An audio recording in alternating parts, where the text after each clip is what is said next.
It's not all that long ago that children were sent up chimneys to clean them, and young children are still being used as slave labour around the world.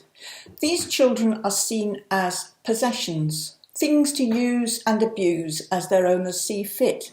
But in civilised countries, we just don't think that anymore. Hooray!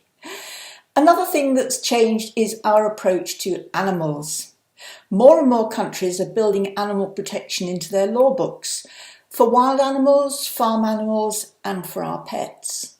But there's one place where people seem to have a blind spot, and that's aversive equipment. Equipment designed to inflict pain. You can save as many whales as you like, but if you still think it's okay to put an electric shock collar on a dog or force a 5-year-old child to work in a factory, you're barking up the wrong tree. I understand why you may think that shock collars, prong collars, choke chains and the like are okay to use on your dog.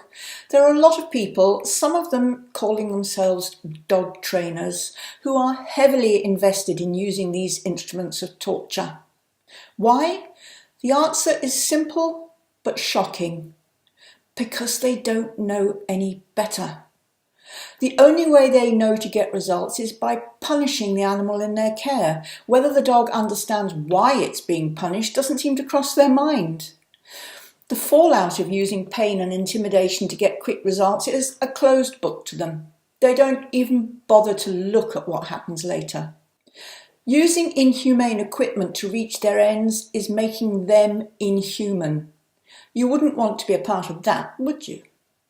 The science of getting the results you want in animal training without lifting a finger to harm the dog, or even ever saying no, has been proven for almost 100 years. We are so behind.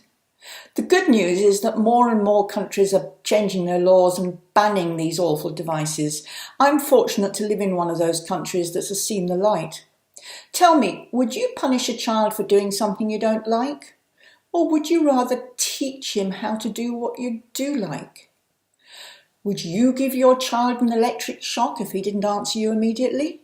The very thought sends shivers down my spine, and I get those same shivers when I see that people are brainwashed into thinking it's actually okay to administer pain to an animal.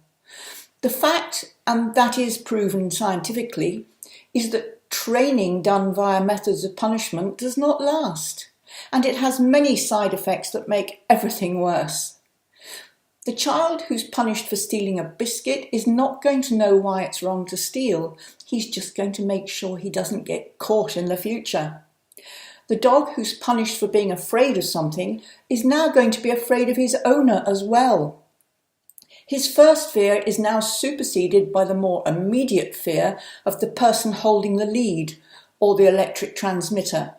They actually call it a controller. I rest my case. Rhyme and reason go out the window.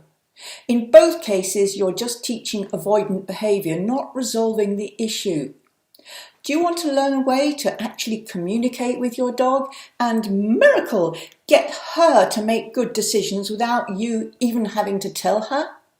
Join me on June the 10th.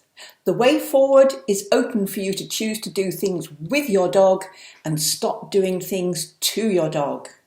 Go to brilliantfamilydog.com and get an idea of the change I'm talking about, and see you on June the 10th.